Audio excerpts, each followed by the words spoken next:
Well, welcome to part 12, which is the final part of our remake of the shoot 'em up. Today we're looking at the Lua and Love2D version. All the code is now available on my GitHub repository, so I'll make sure that's in the description. We don't have an equivalent leaderboard thing to show you from the Kids Can code, although I'm fairly sure there was one there at one time which gave me the original ideas. I can no longer find it, so anyway we'll go from there. Let me just show you what this one does. If we hit the play button, and I'll bring it across to this screen. I've reset it so that it doesn't shoot onto the wrong screen if you're copying the code now.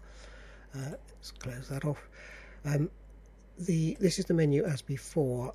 I've put a little cheat in to allow us to get to the leaderboard by pressing first of all X to put it in debug mode and then L to set the leaderboard. Now you'll notice that we are now inputting some text at the bottom here, so I could put in, for example, third space test, and then I can delete a character by pressing the backspace. T's back in there, and then obviously our score is 0 on this because we've cheated, so we're not going to go into the leaderboard, but it shows you how it works. So I want you to observe that we've got this black box with a yellow outline, and we're typing into it there, and when I press enter it disappears, and we've got press C to continue, which will of course allow us to go back to the menu and on from there. So how does this work? Now the first thing to come to before we look at leaderboard is the way that Lua and Love2D deals with text input. There are two functions involved. There is the love.keyPressed and the love.text input. These are both built-in Lua functions, and we have to use the pair of them. The reason being is that love.text input is fired every time we press a key on the keyboard, but it will only deal with character keys. In other words, enter, backspace, delete, all those types of keys, because they're control keys, are ignored. It will only deal with actual letters and numbers, characters that you can print. And so what this one does is, assuming that the game state is leaderboard, which of course it will be for this leaderboard, is that it increases the shared.input text, which is an empty string when it's initialized, and it adds onto it using the double dot Lua concatenation whatever the key is in upper format. So that will allow us to build up our string that makes up the text input for the name when we're typing it in. The downside of that is that it can't deal with the backspace if I make an error, but it will deal with the nor can it just deal with the return, because that's not kind of recognized with this text input. So we have to use the love.keyPressed for that. So again, we're checking, so these two run every frame, so 60 times a second. The love.text input and the love.keyPressed are both fired. They're both callback functions, so they run whatever, and whether you choose to use them or ignore them is entirely up to you. So the keyPressed key thing here allows us to use the backspace and return. So again, if the game state is leaderboard, then it will take note of these, so that when we press the backspace key, it will delete a key from the shared input by using this rather odd way of doing it, using the UTF-8 offset of the shared input text. This is to allow for the fact that because the string.sub works on bytes, not UTF-8 characters, we have to take account of that by using this library to make sure that we're deleting the correct amount of bytes, in other words theoretically characters, without causing problems. So if if that's the correct, we've got some bytes to take off, then it will then do string.sub shared input text and remove that byte offset. So it's a little bit complex, but it works. Then if we hit return, then it goes to add our name to the leaderboard, which I'll now come into, because we've got the sort of basic underlying engine working here, but it's in main, so these two are run there. So let's come back to leaderboard.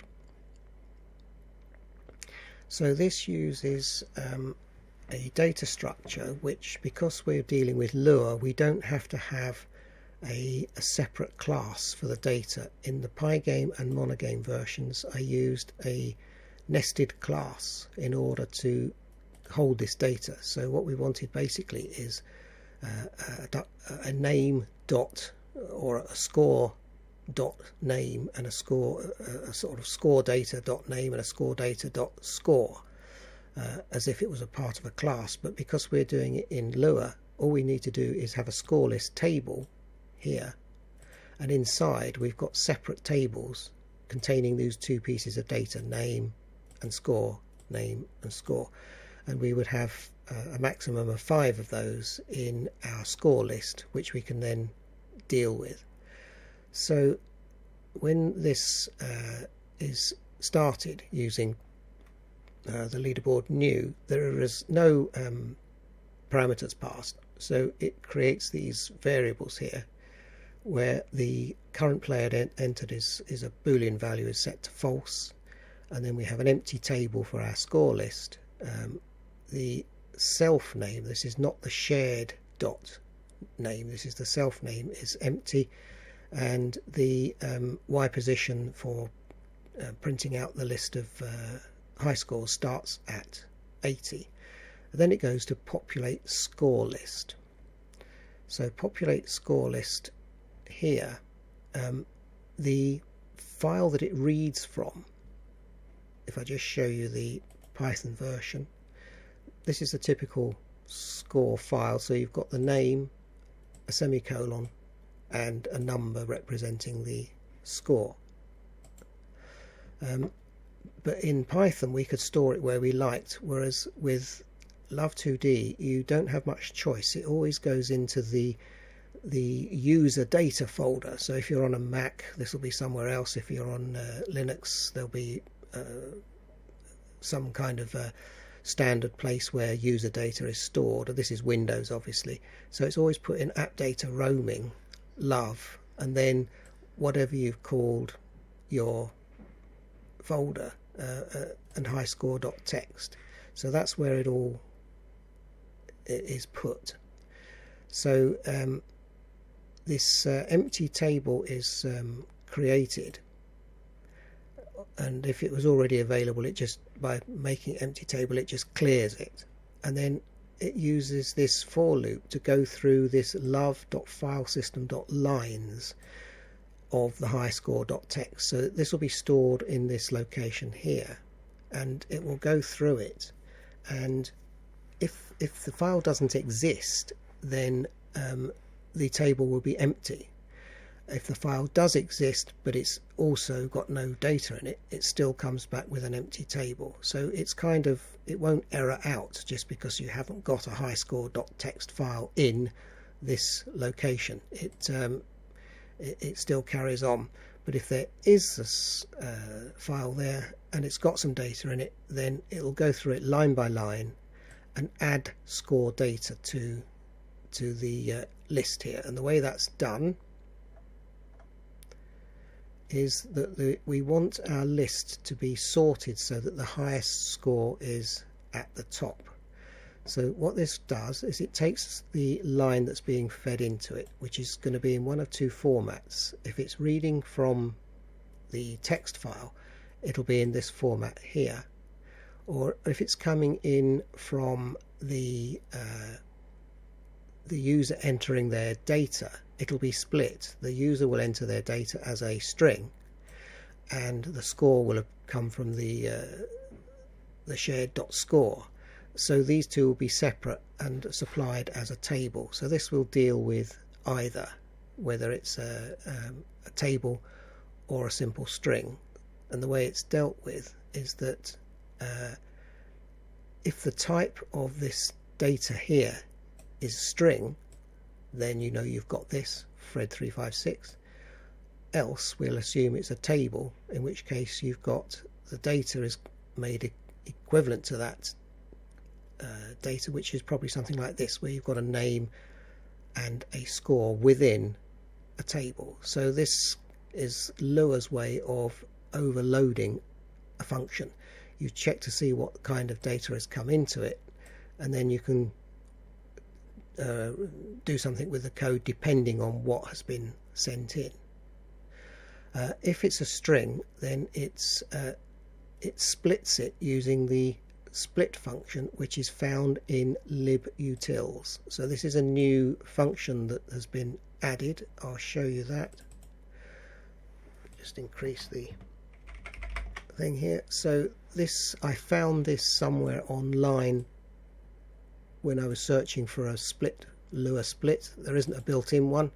You have to build your own. So this is adapted from something I found online, simplified a bit because the one I found was more complex, and it just simply takes whatever separator you give it and splits the line up into a table of separate sections. So it'll either be separate words or separate phrases depending on what the separator that you supply it is. So that's the utils split there. Let's go back. We've done shared, so we're back on the leaderboard. So we will get a table from the line by splitting it using that split function. So we're going to end up either way with the exact same thing. We're going to get this kind of structure with the name as a string and the number as a number. Then we're going to create a new a local table which we're using just within this function, so it's very short-lived, empty table, and then we put new score dot name, because you can do that in Lua. If you remember, we have an empty table. You can use the dot syntax to produce a almost like an object's property. It works almost the same way, and that's why we don't need to use a separate class in Lua. We can use the fact that we've got this ability to put dot name equals data 1 and dot score equals to number data 2, which of course was the table that we had up here. Then we've got a local variable called insertat, and we've given it the value of the length of the score list plus 1. So let's say we had 5 elements in our score list, which is the maximum. Then the length of the score list would be 5, and then we've added 1, so that if we're going to insert it, we're going to be putting it at the end of the existing table. So we would put that in at 6th place.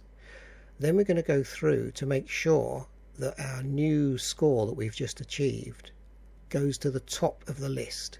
So we start at the top of the existing list, which should theoretically be the highest anyway, and we're checking, is our new score greater than or equal to the self.score list, and if it is, then we can put the insert at a new value. So if our new score is greater than the top one in the table as it stands, then the value of insert at, which started off at 6, is immediately going to go to 1. So that's going to be the first item. So it'll continue looping through the table until it finds either the correct insertion point, in which case it will break, or it doesn't find one and therefore it remains at position 6. And then here it just inserts it into the score list table at the correct value, and then giving the score. So as you can see with the pop-up here, table insert, the table, the position, number and the value.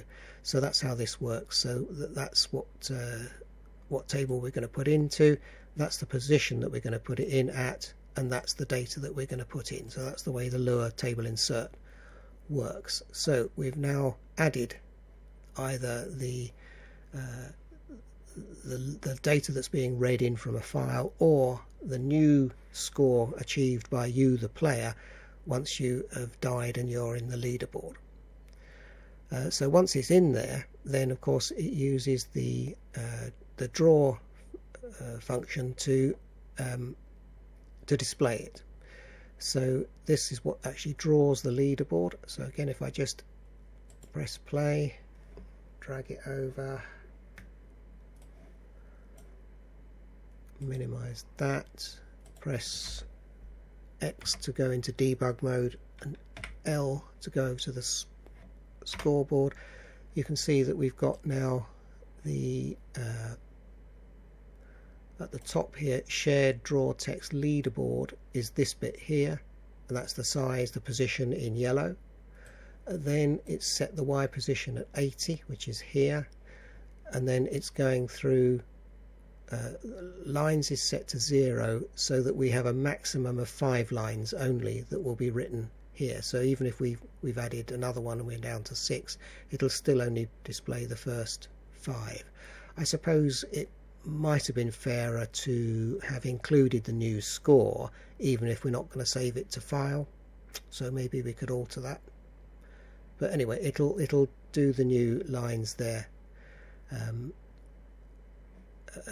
put them on here, and then that once that loop's gone through and all these have been drawn, then it checks then to see whether we've got the current player is entered.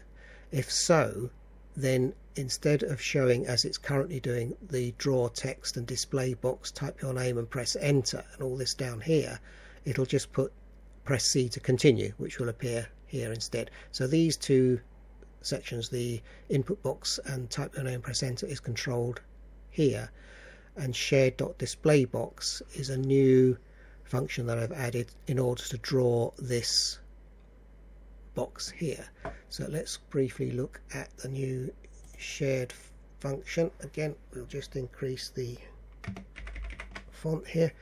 So what the display box does is to draw a rectangle, a filled rectangle, in the back color, which would be in this case dark blue or something like that.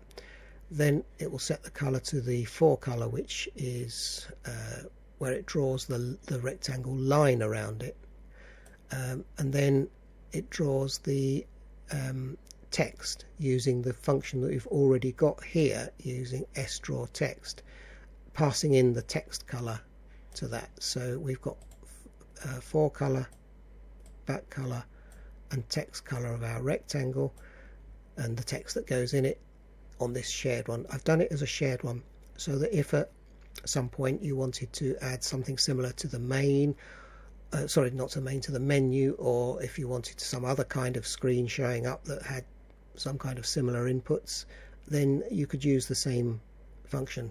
It's not locked now to the leaderboard. So let's go back to that. So that shows you your this shared display one here, display box, and it passes in all that data, and these are the colors: yellow, dark blue and white. I'll just bring that up. There we go. So we've got the dark blue background, the yellow outline and the white text. So that's how the leaderboard is drawn. In the update for the leaderboard, I'm actually checking whether the C key is pressed here in the leaderboard update, but of course I could easily have done it from as I was just showing you, the one of these two functions. The reason I've done it here is that if it was done in main, in either this one or this one, we would need to know the state of the leaderboard current player entered. So I felt it was slightly easier to just do it directly here, because we're now checking, is the current player entered? If it is, then we're looking for the C key, and if that's been entered, off we go. So it's open to, you could do it another way. You could have nothing updated in here and do it all from the two text handling love functions in main, but this works, so I'm happy with that. So in the update one, if we're checking if the current player has already been entered, then we're waiting for them to press the C key, and if it's not, then it updates whatever has been put into the shared input text, which will do that 60 frames a second, and then so whatever the user's typing in, which is going in through this main text input one, then the leaderboard will be aware of it because it'll have changed the shared input text. So it's kind of working together, which can get a little confusing between the leaderboard and main during the update cycle. I think that just about covers it. Oh yeah, one more thing on main, the death of the player, check mob player collisions. Yeah, this line here on the previous video was game state equals shared game states menu. I've changed it to leaderboard now so that it goes to the leaderboard when you die rather than the menu. I think that's about the only change in here. Okay, so that just about covers the Love2D way things are done. I hope from looking at the code, which you're very welcome to take from here, the explanations I at least partially given, and I've put lots of comments in, particularly on these last two sections, this one and the menu, so that you can see how things work, that you'll have learned enough from it to be able to write your own stuff. If you ask me which is my favourite engine, I think I used to say Love2D was my favourite.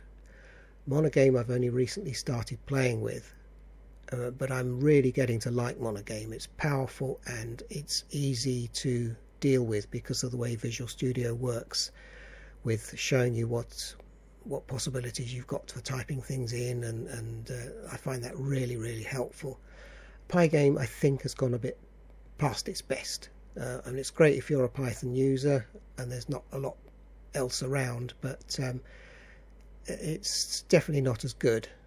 Now of course in Monogame and Love2D there are physics engines and all kinds of stuff that you can use, which I haven't even dabbled with.